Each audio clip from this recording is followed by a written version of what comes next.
नमस्कार साथियों, स्वागत है आप सभी का आपकी अपनी पाठशाला पर। मैं हूं अंकित अवस्थी। आप हैं मेरे साथ में एक ऐसी खबर पर चर्चा करने के लिए जो कि अंतर्राष्ट्रीय स्तर पर युद्धों के लिए आवश्यक है, या कहिए कि जब कोई देश युद्ध में होता है तो उसके लिए एक आवश्यक डिवाइस है एयरक्राफ्ट कैरियर।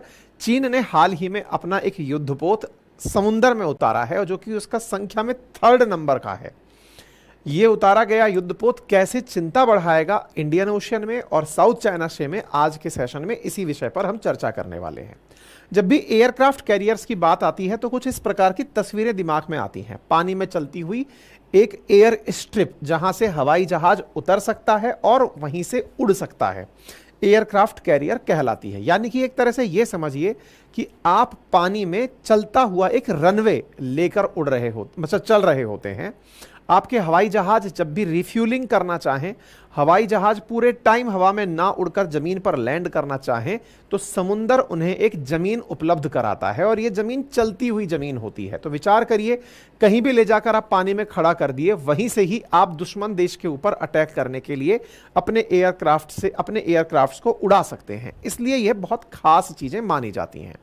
चीन ने हाल ही में अपने एक नए एयरक्राफ्ट कैरियर को समुंदर में उतारा है। तस्वीर आपके सामने है। यह तस्वीर समुंदर के अंदर खड़े हुए एयरक्राफ्ट कैरियर की है। जिसे जहां उतारा गया है उससे ज्यादा जरूरी यह है कि जिस क्षेत्र के लिए उतारा गया है, that is south China sea and Indian ocean. यहां पर चीन पहले से ही विवादों में है, जिसको लेकर हमने सेशंस किए हैं। पुराना सेशन भी देखें किस प्रकार से फिलीपींस के साथ इसका तनाव चल रहा है। इंडियन ओशियन चाइना के लिए बहुत मायने रखता है क्योंकि उसका बड़ा ट्रेड इंडियन ओशन के थ्रू होकर रखता है। भारत हो या अमेरिका हो, ये दोनों ही चीन के लिए अपने आप में एक चुनौती है। ऐसी स्थिति में चाइना ने अपना 3rd एयरक्राफ्ट कैरियर समुद्र में जैसे ही ट्रायल के लिए उतारा, जिसका नाम फ्यूजियान है, तो यह सुर्खी बन गया। फ्यूजियान का सुर्खी बनना आपके सामने है। China's newest aircraft carrier head to sea for the first time. अंतरराष्ट्रीय स्तर पर यह खबर आई।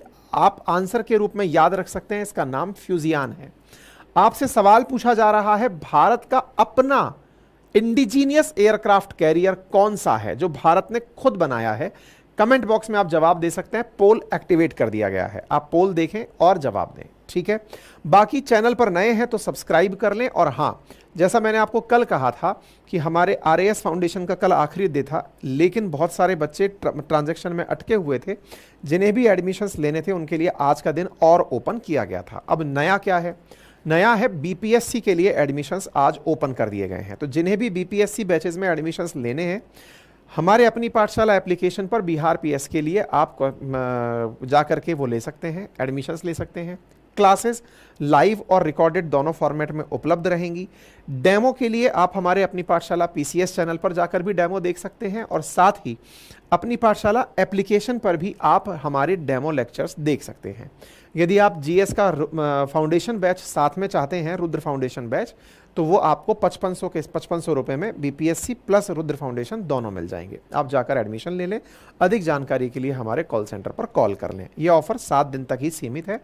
जीएस फाउंडेशन बैच भी आपके लिए उपलब्ध है और रुद्र जीएस फाउंडेशन जो बच्चे रिपीट करना चाहते हैं उन्हें 1 साल की वैलिडिटी 799 में एक्सटेंड करके दी जा रही है after using my coupon code अंकित50। नोट्स भी आपके लिए उपलब्ध हैं, आप ऑर्डर कर सकते हैं। साथियों, चीन ने हाल ही में अपने तीसरे विमान वाहक पोत फ्यूजियान को पहली बार परीक्षण के लिए समुद्र में उतारा है। फ्यूजियान के बाद में अब ये एयरक्राफ्ट कैरियर क्या होता है, थोड़ा सा इस पर और डिटेल में बात कर लेते हैं। देखिए, पानी का एक जहाज है। पानी का जहाज कुछ इस प्रकार से अपने साथ हवाई जहाजों को लेकर खड़ा हुआ है। आप यहां पर जो ये देख रहे हैं, ये रनवे जैसी संरचना आपको दिखाई दे रही है। यहां पर एक रनवे, दूसरा रनवे, तीसरा रनवे, यानी कि हवाई जहाज 3-3 जगह से यहां से उड़ करके अटैक करने जा सकते हैं। ये सैन्य सामानों में जहां पर वेपन्स को भी साथ में ले जाने के लिए सक्षम होते हैं, ये एयरबेस की तरह से भी काम करते हैं, इसलिए इनकी महत्ता बहुत ज्यादा बढ़ जाती है। चीन का यह तीसरा युद्धपोत है और अब तक का सबसे ज्यादा वजनी है। इसका वजन 80,000 टन बताया गया है। चीन के अभी तक 3 ही युद्धपोत हैं। उनमें से पहले का नाम है लियोनिंग, दूसरे का नाम है शेंडोंग और तीसरे का नाम है फ्यूजियान। इसमें जो तकनीक यूज की गई है, और तीनों में सबसे ज्यादा वजनदार यही है, आप इसे यहां देख सकते हैं, और सबसे लंबा भी यही है। यानी कि एक प्रकार से क्षमताओं के आधार पर बात करें तो ये लेंथ में भी सबसे लंबा है, और इसमें कैटाबार तकनीक का उपयोग किया गया है। इसका मतलब यह हुआ कि हवाई जहाज को, अच्छा एक सिंपल सी बात ऐसे समझिए, जब किसी छोटे से क्षेत्र से कोई जहाज उड़ता है तो टेक्निकली कभी आपने देखा हो, यहां पर आप देख रहे हैं कि ये 360 मीटर 316 मीटर लंबा है। और जब आप हवाई जहाज को टेक ऑफ और लैंडिंग करते हुए देखते हैं तो हवाई जहाज के लिए रनवे थोड़ा लंबा बनाया जाता है। यहां रनवे से तुलनात्मक रूप से यह जगह छोटी ही प्रतीत हो रही है। इतनी सी कम समय पर कैसे फ्लाइट्स लैंड और टेक ऑफ कर जाएंगी, ये चिंता का विषय है। मतलब अपन कई बार पढ़ते हैं कि बहुत से जो हवाई हादसे होते हैं उसके पीछे बताया जाता है कि हवाई हादसे इसलिए हुए क्योंकि रनवे बहुत छोटा था। अब इससे छोटा तो क्या ही होगा, 316 मीटर का रनवे, मतलब 316 मीटर तो लेंथ है इसकी, तो रनवे तो मुश्किल से इसका 200 मीटर के आसपास ही होगा। अब इतनी सी जगह में हवाई जहाज को उड़ने के लिए पहले स्पीड बनानी पड़ती है और तब जाके वो लिफ्ट लेता है। अब आप सोचिए कि इतने कम समय में उसको लिफ्ट लेना है, तो ये तो अपने आप में एक टेक्नोलॉजी की जरूरत होगी। तो इन्होंने एक कैटाबार टेक्नोलॉजी उपयोग में ली है। इसमें क्या होता है, इसमें जो हवाई जहाज की डेक है ना, उसके नीचे न्यूक्लियर पावर्ड एक फेंकने का सिस्टम लगाया जाता है। मतलब यूं समझो, अपन ने बचपन में कागज की हवाई जहाज बना के उड़ाई हो, तो सोचिए कि हवाई जहाज को उड़ाना है, एक तो हवाई जहाज खुद से चल करके अपना वो बनाए, और एक कोई अपनी तरह हाथ से उसे फेंके। तो ऐसे युद्धपोत जो कैटाबार तकनीक से युक्त हैं, जो इसने बनाए हैं फ्यूजियान नाम से, ये क्या कर रहे हैं, ये हवाई जहाज को फेंकने के लिए नीचे व्हील लगा के रखते हैं और वो बहुत तेजी से शटल की तरह फेंकते हैं। मतलब पानी के अंदर एयरक्राफ्ट को डेक से फेंका जाता है कि ले जा, अब तू उड़ जा।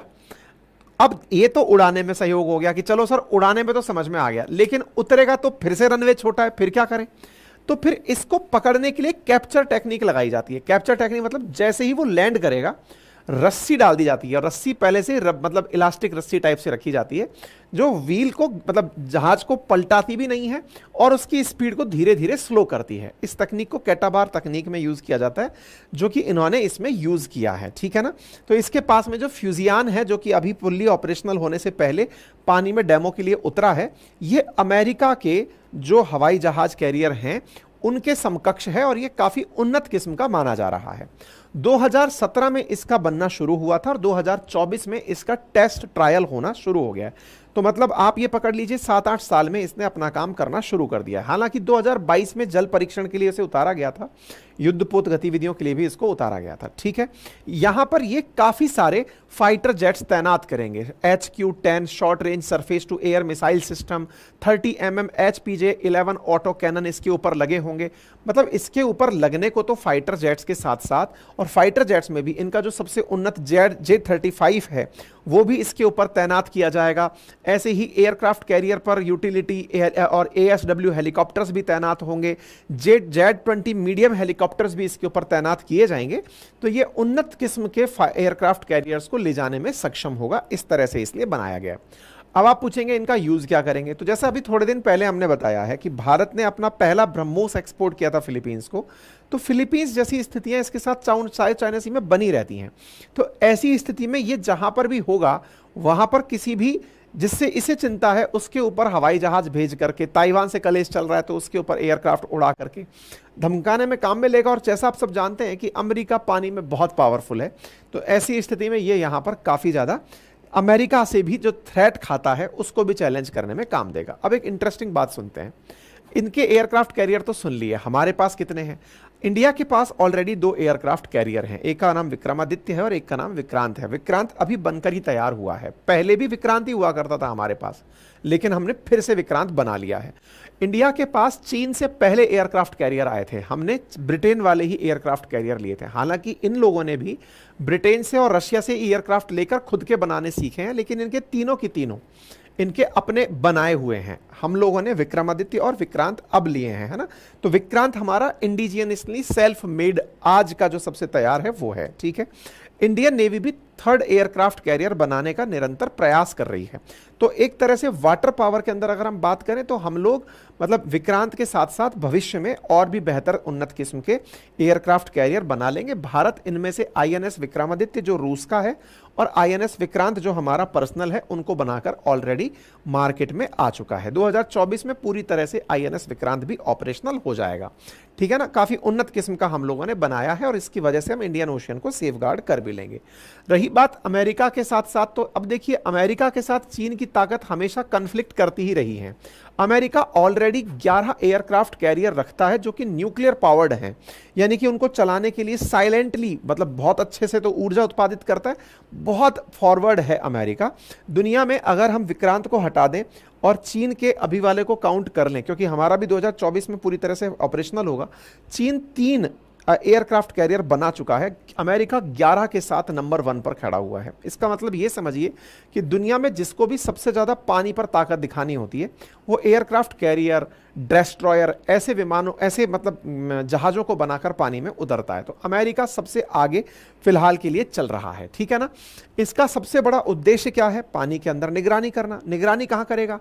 तो पैसिफिक ओशियन जो अमेरिका की तरफ चीन को ले जाता है, साउथ चाइना सी जो कि अपने आसियान कंट्रीज के साथ, और तीसरा इंडियन ओशियन, इन्हीं जगह पर यह निश्चित ही इनका उपयोग करने वाला है। हालांकि पूरी तरह से अमेरिका अभी भी पानी पर राज करता है। दुनिया में जहां भी कोई अशांति होती है वहां अपना एयरक्राफ्ट टिका देता है। अभी ईरान के केस में भी अपना एयरक्राफ्ट कैरियर ले जाकर के तैनात कर दिया था। लेकिन हाँ, दुनिया में अपने ट्रेड को सुरक्षित करना है तो हर देश मार्ग में अपने एयरक्राफ्ट कैरियर्स को पहुंचा ही देता है। फिलहाल के लिए तो इतना ही है।